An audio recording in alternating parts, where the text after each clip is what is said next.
This is the word of the Lord from July 1st, 2026. Sometimes the stripping of what you are used to is because you've adjusted to a place of bondage and you didn't even know it. When I pulled my people out of the land of Egypt, there were some that were relieved, for they suffered greatly and were hurt and wounded and traumatized by what they witnessed and what they experienced.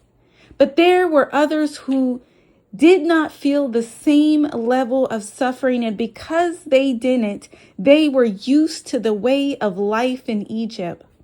They lost a reference point for what life was like before Egypt and what life would be like after Egypt.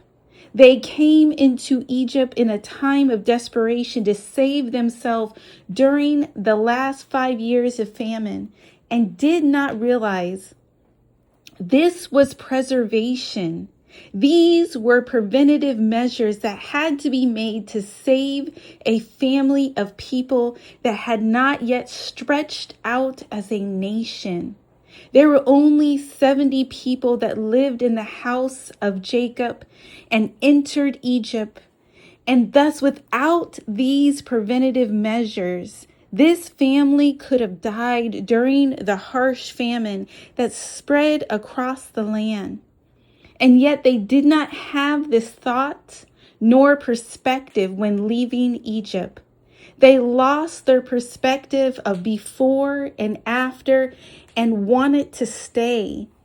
This is many in bondage that resent the God they say they love when he tries to show them they are in bondage and strip away the hands of bondage that have gripped them.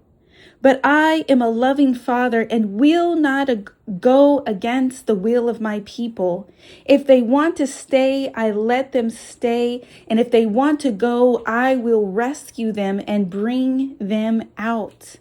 And I did that before in Egypt, and even now it is the same. Those who refuse to see their bondage will fight to stay there.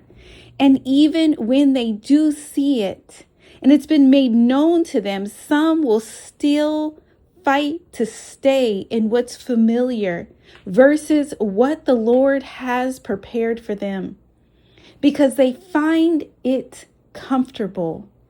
And any place you stay in for comfort means you will reject the promises God has for you. The wilderness was uncomfortable. Getting to the promised land was uncomfortable. Fighting in the promised land was uncomfortable. But that was the place they received their inheritance and their rest. So you have to ask yourself, do you want to stay in a place of comfort, in a place of bondage, or are you willing to move forward to receive what the Lord has prepared for you? This is what you must ask yourself in this season, declares the Lord. Amen.